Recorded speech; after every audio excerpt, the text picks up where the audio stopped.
Today is the day I became the most hated trader on the internet. They say 90% of traders fail in the very first year. I used to think I was the 1% who was too smart for that statistics.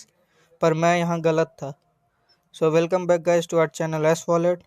आज मैं आपको ना कोई 10x strategy देने वाला हूँ ना ही कोई गेट रिच क्विक इंडिकेटर. मैं आपको अभी दिखाऊंगा मेरे ब्रोकरेज स्टेटमेंट्स, मेरे बड़े लॉसेस और वो पल जहाँ मैं अपना सब कुछ हार चुका था. And this is the part of trading YouTube doesn't want to show you. और ये कहानी मेरी असली फेलियर की है. Here is the beginner's luck trap. Every tragedy starts with a little bit of hope. और मेरे लिए ये साल था 2024 के सितंबर महीने की, जहां मैंने अपना सारे जमा किए हुए पैसे को डिपॉजिट कराया था और सितंबर के 14 तारीख को मैंने अपना पहला ट्रेड प्लेस किया जो सेल साइड का था.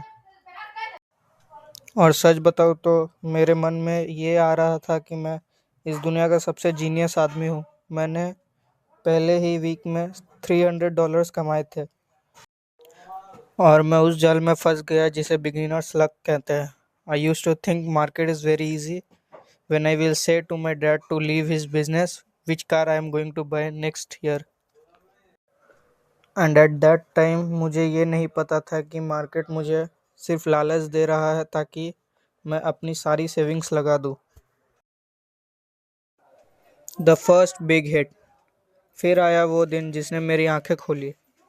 Let's go to the chart. तो ये ट्रेड था गोल्ड का लिक्विडिटी के बेसिस पर और मैं यहाँ सोच रहा था एसएल थोड़ा बड़ा ले लेता हूँ, मार्केट मेरे ही फेवर में था और मेरा वो एसएल ले गया एक अच्छे बाउंस के साथ. देखते ही देखते 3 घंटे में मेरा $600 का लॉस हो गया. मेरा दिल तेज़ी से धड़क रहा था, हाथ भी काँप रहे थे और फिर मैं क्या किया और पैसे डाला, सोचा रिकवर कर लूँगा और ये मेरा सबसे बड़ा गलती निकला. और उसमें मैंने अपने पैसे के साथ साथ कॉन्फिडेंस भी खो दिया था. The spiral revenge trading. एक बड़े लॉस के बाद हम ये नहीं सोचते कि हमें उससे सीखना है, हम हमारे पैसे वापस चाहिए होते हैं और ये फेज रिवेंज ट्रेडिंग कहलाता है. और इसमें मैंने अपने 3 महीने बर्बाद कर दिए वापस वो पैसे लाने के लिए जो मैंने हारा था. मैं रात भर ट्रेड करता था, मैं रैंडम डिस्कॉर्ड ग्रुप्स को देखकर ट्रेड लेता था, हर 3 दिन में स्ट्रैटेजी बदल देता था. मुझे लगता था गलती इंडिकेटर की है, मेरी नहीं. और इन 3 महीनों में मेरा अकाउंट 60% खाली हो चुका था. The low phase, the aha moment. I almost quit, I deleted the apps. मैंने एक वीक तक ट्रेडिंग को देखा भी नहीं था और फिर मैंने ये रियलाइज़ किया कि मार्केट मेरे अगेंस्ट नहीं, मैं मार्केट के अगेंस्ट था. मेरा फेलियर इसलिए नहीं था कि मुझे सपोर्ट और रेजिस्टेंस नहीं समझ आ रहा था. ये हुआ था क्योंकि मैं अपने इमोशंस के साथ खेल रहा था.